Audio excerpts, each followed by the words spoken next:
In the last 500 years, Africa has had the problem of the slave trade, of underdevelopment, problem of colonialism, has had the problem of neo-colonialism. In the last 500 years, Africa has had the problem of the slave trade, has had the problem of colonialism, has had the problem of neo-colonialism, of marginalization, of underdevelopment, of dictatorships, of civil wars, of failed states, of starvation and death, of refugees. All these have been happening in the last 500 years to the Africans. By 1900, the whole of Africa had been colonized, except for Ethiopia. So we must ask ourselves, what is the problem in Africa? Why could people who are the original stock of the human beings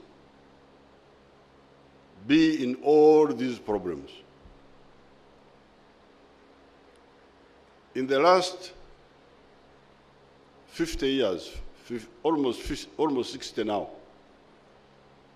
I've been active on the African scene. I've been watching. There are essentially three problems which I have seen. Problem number one, misuse of identity.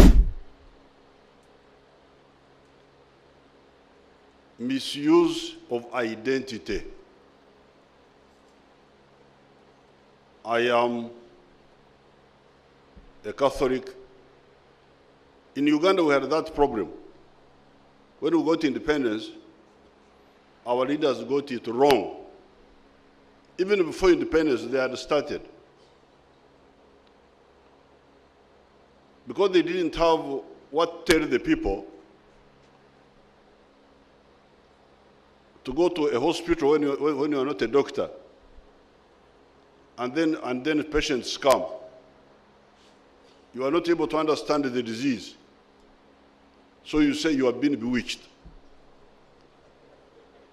You tell the patient, the person who is suffering, you say you have been bewitched because you don't know what the problem is. So our leaders, in the case of Uganda, they said, we are Catholics. So the Catholics formed a Catholic party called DP, Democratic Party, but democratic for the Catholics. The other group, the Protestants, formed a party called UPC, Uganda People's Congress. One of the tribes, the Baganda, formed a party called Kabaka Yeka. Kabaka is the chief king of Buganda. So, Uganda was paralyzed. Not only paralyzed, but endangered by this misuse of identity.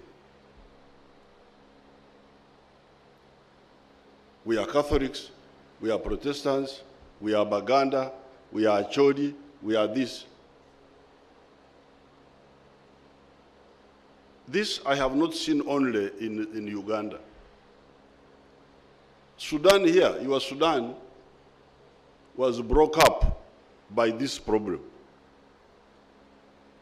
Because your people in the north, they said they were Arabs. When you look at them, you try to see how Arab they are, you don't see it. You say a black man saying he's an Arab. But I don't see your Arabism. No, I am an Arab. Okay, that's your problem. I remember we tried to negotiate, to mediate between John Garang and Al-Hajj. I was involved in that. Why do you insist on your identity at the expense of other people? Why don't you make the whole of the Sudan neutral as far as identity is concerned? I remember one time I gave them the example of a student dormitory. When you are staying in a dormitory, in some schools you have some cubicles. Cubicles are small rooms where students 2 or 3 stay. But then they have a common room where they gather.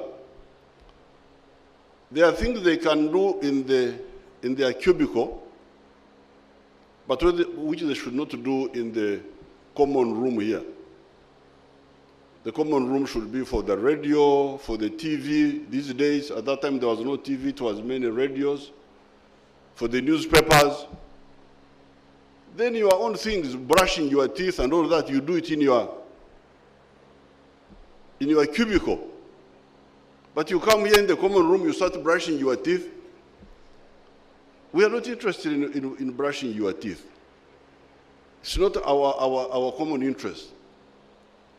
But the issue of identity eventually broke up the Sudan. In fact, in one of the meetings, the IGAD, we put it to Field Marshal Bashir. We called it DOP, Declaration of Principles. We say either you choose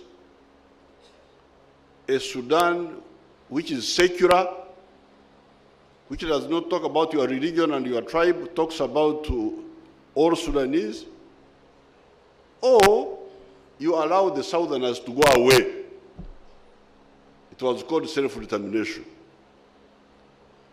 And Bashir chose the latter. Said, let them go. I cannot compromise on my identity. So this misuse of identity is a very big poison. But the second problem, yes, in some cases, identity can be important. Like in the case of the Sudan. Because in 1961, when I went to the secondary school, I met youth from South Sudan who were in Uganda as refugees. And I asked them, why are you running away? They said the Arabs are killing us.